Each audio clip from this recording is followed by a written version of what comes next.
inflammatory bowel disease. Okay.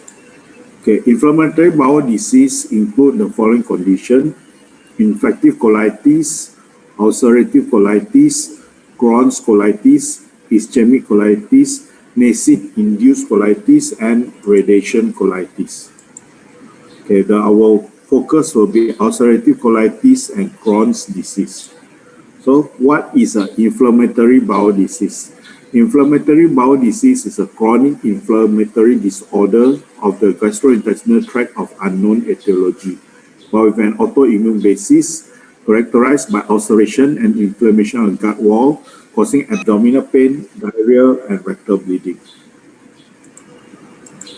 So what is the pathogenesis of inflammatory bowel disease? Can be due to gene, can be due to abnormal microflora, can be due to food, smoking, drugs, which give rise to mucosa immunity and mucosa inflammation, which would then give rise to inflammatory bowel disease.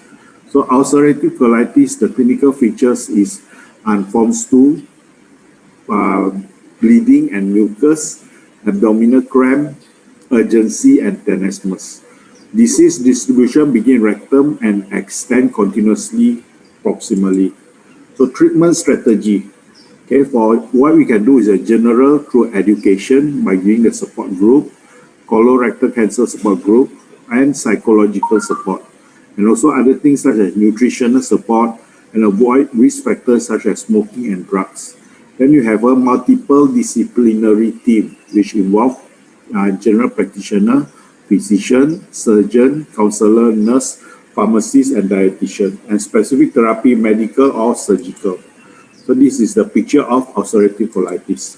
So our goals of therapy is induce remission. So we want the patient to be as well as normal, maintain the remission, and maintain a good quality of life, and prevent complications such as disease, such as colorectal cancer, and therapy-related problems.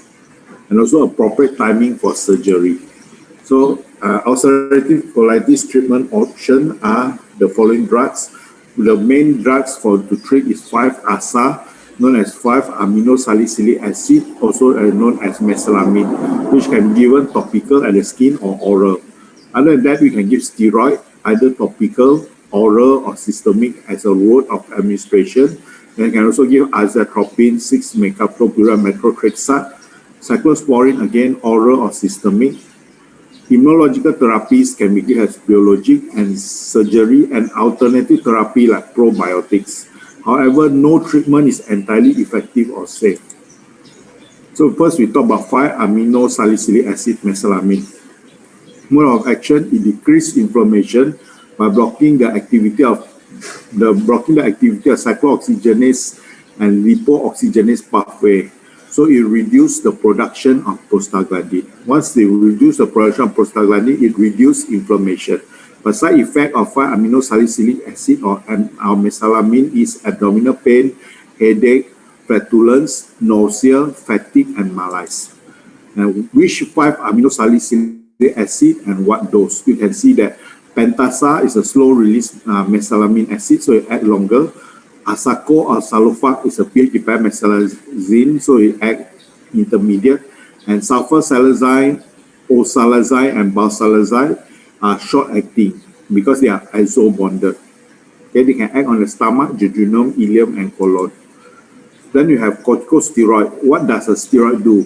It suppresses the inflammatory gene in the cytoplasm via steroid receptor complex. So corticosteroid in inflammatory bowel disease, what does it do? It restricts to active inflammatory bowel disease. There's no prophylactic role, so we cannot use for maintenance therapy. You need to co-prescribe a bone protection agent because it can cause osteoporosis. And we need to minimize long-term use because long-term use can give rise to Cushing syndrome. So side effect of steroid, first it can cause osteoporosis. You need to give adjunct treatments, give calcium or vitamin D, can give rise to diabetes, give rise to immunocompromise leading to infection, can cause osteonecrosis of the hip, can cause hypertension, glaucoma or cataract, and skin changes. Problem with steroid, if it can be given inappropriately at the wrong time and wrong dose, It can cause recurrence after stopping the drug, side effect, and failure to heal the mucosal layer.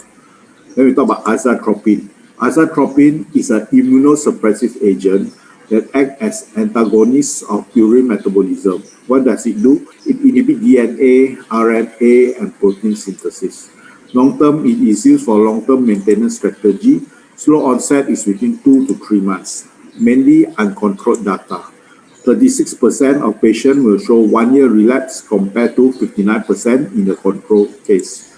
Side effect of azathioprine is allergic response. It causes leukopenia, low white blood cell, cause nausea and vomiting, pancreatitis, and dermatological problem. It can also give rise to malignancy, and there's an effect in pregnancy. Monitoring, you need to monitor for the regular full blood count and liver function tests. Cyclosporine it inhibits production of cytokine involved in the regulation of T cell activation. Side effect of cyclosporine is hypertension, gum hyperplasia, paresthesia, increased hair growth, tremor, nausea, gastritis, diarrhea, headache, and alteration in blood sugar. Biologics are anti-tumor necrosis factor alpha antibody. Tumor necrosis factor alpha is important. It is near the beginning of the inflammatory cascade. What does it do? This blocking prevents inflammation and avoid ulceration. So this is an anti-tumor necrosis factor alpha antibody. There's a binding site and there's a hemoglobin G. One of them is infliximab, come from chimpanzee. That's why it's known as chimeric monoclonal antibody, given as IV infusion approximately every 2 months. And then we have adalimumab, is a fully humanized, come from human, given as cut injection every 2 weeks. General contraindication for these drugs is intestinal sepsis, pregnancy or lactation.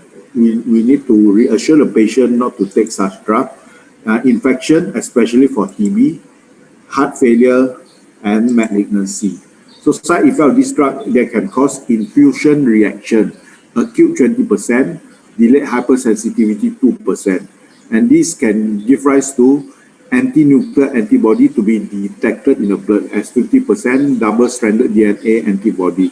Can give rise to lymphoma, aplastic anemia, heart failure, demyelination, septic meningitis, and also infection because of low immune or or what we say immunocompromised. And it costs $5,000 per infusion. And then you have adalimumab, is a humanized alpha tumor necrosis factor antibody. It's less immunogenic because it's based on human. Given subcutaneous rather than IV, similar result to infliximab, same precaution and side effect, given 2 weekly. Maintenance therapy for ulcerative colitis, you can give the following drug, either 5-mesalamine, azathioprine, or biologics. Surgery for ulcerative colitis is required if you have fulminant colitis, failed medical treatment, complication, or cancer risk. So one of the surgery you can do is a proctocolectomy. It means that you remove the whole colon, and then you do ileostomy so that there's pouch formation with a closed stoma. However, patient will have problem they had to defecate in a bag. They cannot defecate in the toilet anymore.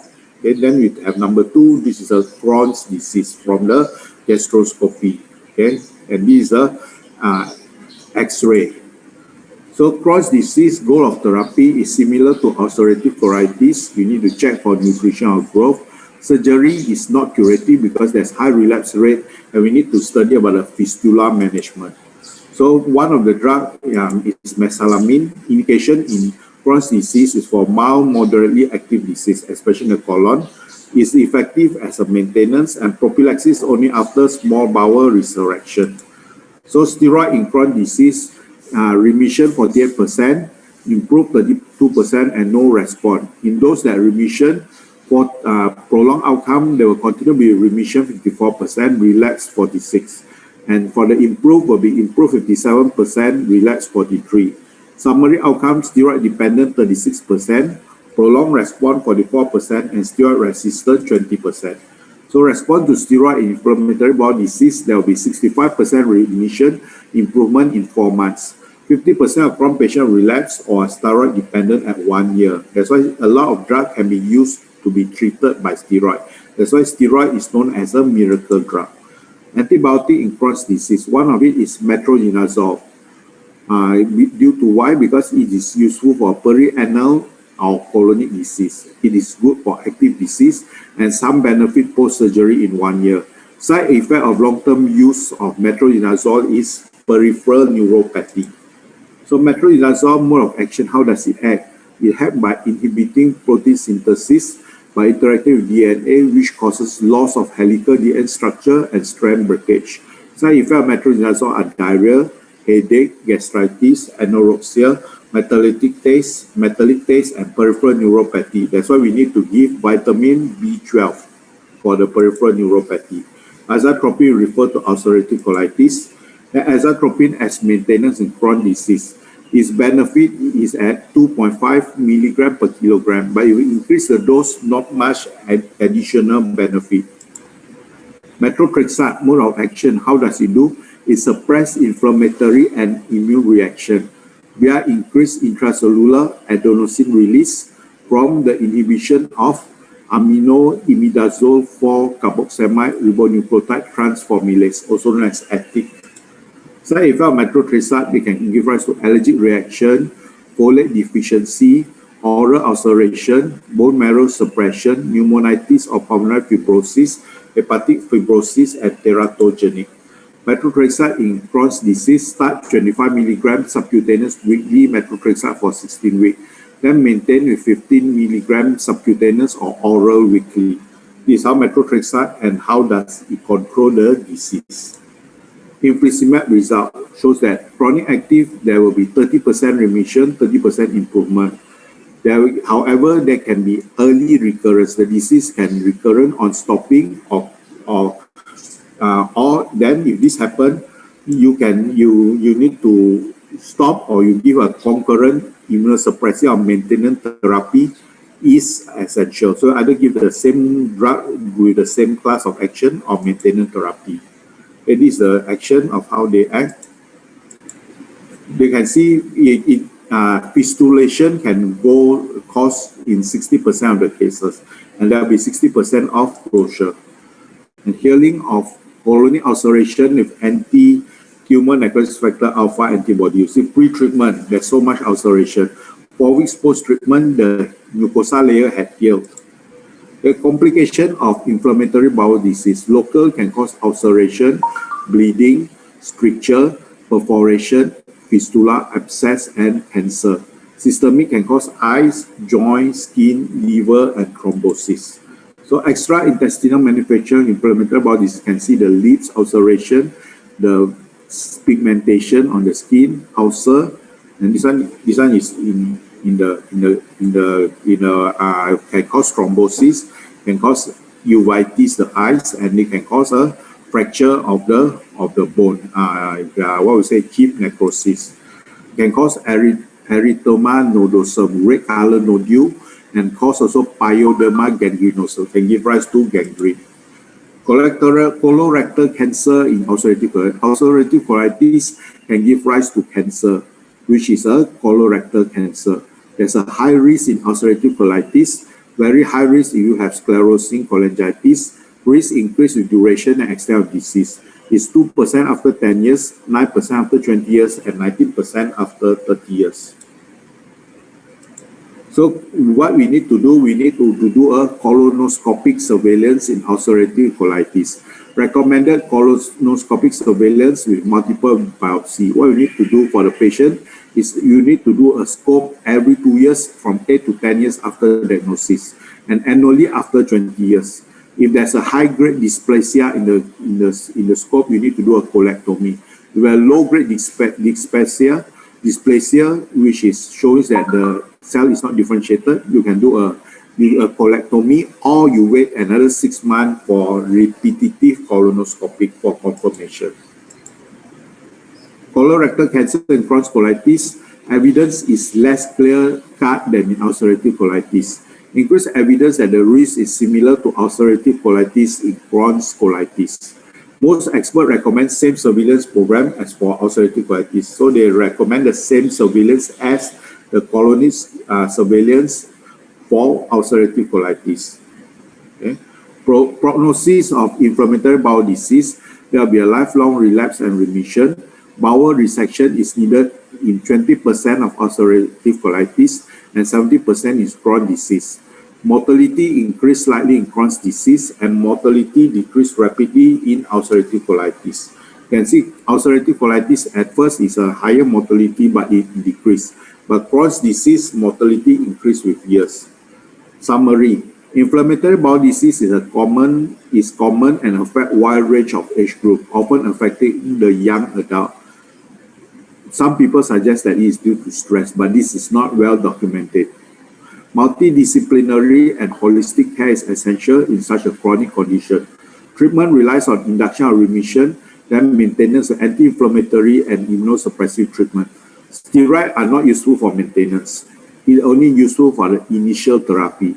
Immunosuppressive regimen are applied in a stepwise approach. So we go one for one, but the most common drug are 5-mesalamine acid.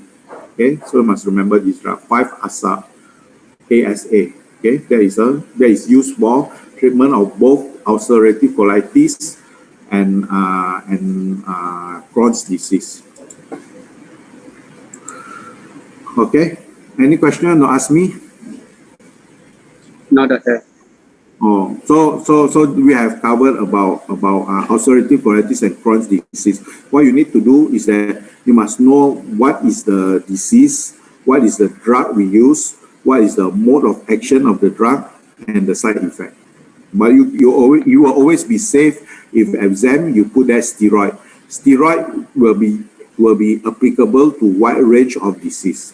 But as a doctor, please don't prescribe steroid to all your patients. Because if you prescribe steroid to all your patient will cure very fast, but they will have a lot of side effect later on, especially like Crohn's, like what we say, Cushing syndrome. Cushing syndrome can cause diabetes, hypertension, hyperlipidemia, and can cause osteoporosis. Akil, anything on to ask? No, doctor. No, okay. So like that, I think if that's all for today. If you all need anything, just SMS me, okay? Good luck for your exam. Thank you. Thank you, doctor. Okay.